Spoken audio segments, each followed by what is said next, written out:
की जाए प्रदेश की राजधानी जयपुर में किस तरीके की हलचल है वो भी जरा जान लेते हैं। हमारे सहयोगी शशि मोहन शर्मा हमारे साथ लाइव जुड़ चुके हैं। शशि, देखिए सीएम, दोनों डिप्टी सीएम दिल्ली में और बेहद महत्वपूर्ण मुलाकातें जो हुई हैं पीएम के साथ, जेपी नड्डा के साथ, और अब ये कहा जा रहा है कि किसी भी वक्त मंत्रिमंडल, जो मंत्रियों की पहली लिस्ट है वो सामने आ सकती है।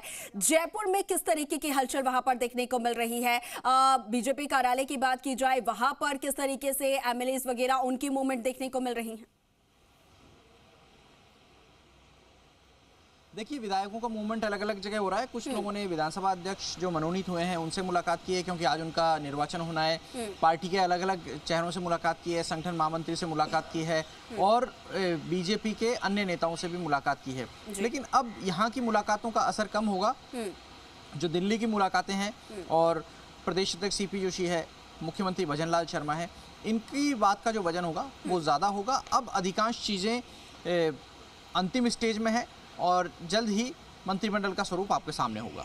जी हाँ, बिल्कुल बिल्कुल, जल्द ही मंत्रिमंडल का स्वरूप सामने होगा और इसकी कवायद जो है वो अब काफ़ी तेज़ हो चुकी है। काउंटडाउन जो है वो एक तरीके से कहा जाए तो यहाँ पर शुरू हो चुका है। इसके साथ ही शशि, हम यहाँ पर बात कर रहे थे कि क्षेत्रीय समीकरण, जातीय समीकरण, ये कुछ चीज़ें हैं जिनको बीजेपी ने साधने की पूरी कोशिश की है। इस लिस्ट में अगर जातीय समीकरणों की बात की जाए तो सवर्ण और दलित, ये अभी तक शीर्ष नेतृत्व में हमने देखा है, नेतृत्व मिला है। लेकिन और कौन कौन से ऐसे जाति हैं जिन्हें साधने की बेहद ज्यादा अभी बीजेपी की जरूरत होगी? देखिए, अगर जातिगत समीकरणों से देखा जाए तो कई वर्ग होते हैं। अनुसूचित जाति, जनजाति, सामान्य, ओबीसी, इन वर्गों के भीतर भी अन्य सबकास्ट हो जाती हैं। लेकिन आप देखिए, प्रधानमंत्री नरेंद्र मोदी लगातार कहते रहे हैं कि उनकी नज़र में 4 जातियां हैं। गरीब हैं, पिछड़े हैं, महिलाएं हैं और किसान हैं। तो इन वर्गों से किस तरीके से प्रतिनिधित्व दिया जा सकता है, इसके ऊपर फोकस रहेगा।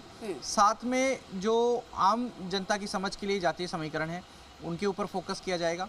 अन्य पिछड़ा वर्ग से, फार्मर कास्ट हैं उनसे, जाट समाज से अलग अलग चेहरे लिए जाएंगे। वैश्य समाज का प्रतिनिधि तो अभी आना है, उनसे प्रतिनिधित्व लिया जाएगा। तो सभी वर्गों से प्रतिनिधित्व लिया जाएगा और सभी क्षेत्रों से भी प्रतिनिधित्व लिया जाना है। अभी तक जयपुर संभाग के मंत्री ही बने हैं, तो जयपुर संभाग के अलावा अब दूसरे संभागों के भी विधायकों का नंबर आना है, दूसरे जिलों के भी चेहरों को इसमें शामिल किया जाएगा।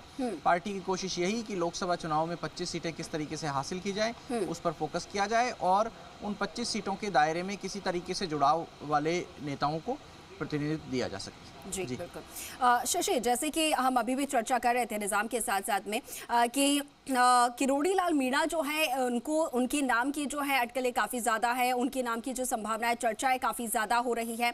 उन्हें क्या बड़ी ऐसे विभाग जो है वो उसकी जिम्मेदारी दी जा सकती है, जैसा कि गृह मंत्रालय हुआ, या फिर और कोई बड़ा विभाग, उनको लेकर क्या संभावनाएं नजर आ रही?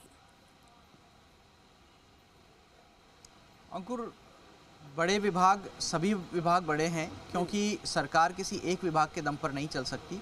आमतौर पर ये माना जाता है कि वित्त, गृह, पीडब्ल्यूडी, पीएचईडी, बिजली, ये ज़्यादा पावरफुल विभाग इसलिए माने जाते हैं क्योंकि ये आम जनता से जुड़े हुए होते हैं। वित्त विभाग तो हर आम और खास से जुड़ा हुआ है। तो ऐसी सूरत में कौन सा विभाग किसको देना है, यह मुख्यमंत्री का विवेकाधिकार होगा। और इसीलिए पिछले दिनों राजेंद्र राठौड़ जो बीजेपी के वरिष्ठ नेता हैं, नेता प्रतिपक्ष रहे हैं, उनसे हमारी बातचीत हुई, लेकिन उन्होंने कहा कि मंत्रिपरिषद की शक्ल जल्द आपके सामने होगी, लेकिन किसको क्या दिया जाए, कौन शामिल होगा, इस बारे में मुख्यमंत्री का विवेकाधिकार है, लिहाजा वो किसी भी तरह की टिप्पणी से बचते दिखाई दिए। ऐसी सूरत में हो सकता है कुछ विभाग केंद्रीय नेता तय करे, पार्टी का आलाकमान तय करे, लेकिन अधिकांश विभाग मुख्यमंत्री भजनलाल शर्मा के स्तर पर तय होंगे। और जहाँ तक किरोड़ी लाल मीणा की बात है, तो किरोड़ी लाल मीणा का एक अपना अलग स्थान है पार्टी में भी और जनता के मन में भी, उनके समर्थकों के मन में भी। तो उनको विभाग कौन सा दिया जाए, कौन सा नहीं दिया जाए, उनके लिए कोई बड़ी बात नहीं रखती।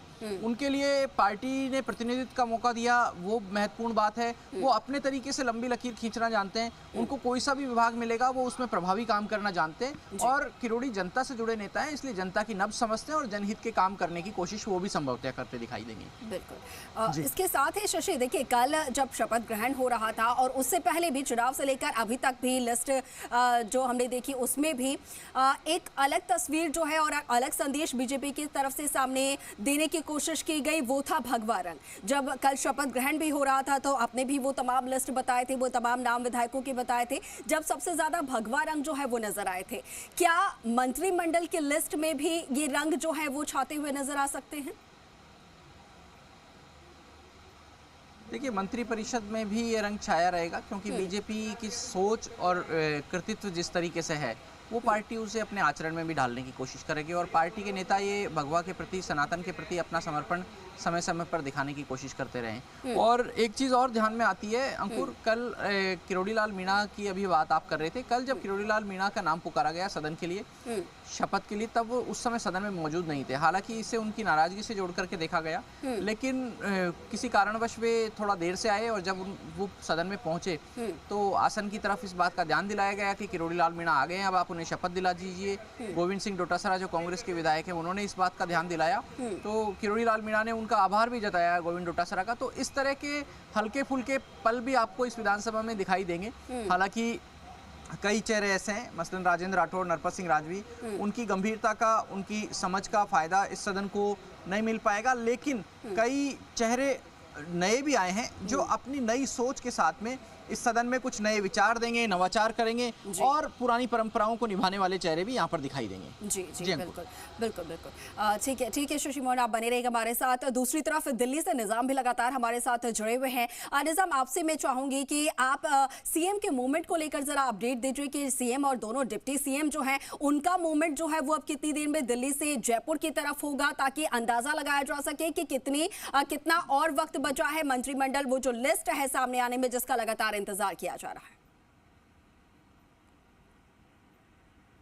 बिल्कुल, देखिए कि फिलहाल जैसे कि प्रधानमंत्री नरेंद्र मोदी से मुलाकात के बाद कुछ देर तक वो चूंकि सीएम और दोनों डिप्टी सीएम जो है दूसरे जुड़े नेता हैं जो राजस्थान से और बीजेपी के दिग्गज नेता, उनसे हल्के फुल्के मुलाकातें होती रही हैं और उसके बाद वो है एयरपोर्ट के लिए रवाना हुए। तो यानी करीब 1 से सवा घंटा जो है उनको एयरपोर्ट के लिए लग सकता है, क्योंकि जो अभी वर्तमान में देखें कि आज जो वर्किंग डे है और वर्किंग डे के साथ ही दोपहर में जो है थोड़ा ट्रैफिक ज़्यादा होता है दिल्ली का कई जगह पर, कोई पॉइंट पे, और ऐसे में करीब सवा घंटा जो करीब लग सकता है कि यहाँ जो एयरपोर्ट पे आने में करीब 2 से सवा 2 के तक जो है दोनों सीएम और डिप्टी सीएम यहाँ पहुँच सकते हैं। और यहाँ से भी देखिए 45 से 50 मिनट का जो है जयपुर का रास्ता है, यानी कब से आप 3 बजे तक जो है संभवतः वो 3 बजे तक जो है दिल्ली से जयपुर पहुँच सकते हैं, और उसके बाद 3:30 बजे चूंकि विधानसभा की कार्रवाई है, 3:30 बजे विधानसभा में जो नेता हैं सदन के, मतलब मुख्यमंत्री है, उनको बयान देना है, तो ऐसे में 3:30 बजे तक संभवतः वो पहुंच जाए। जी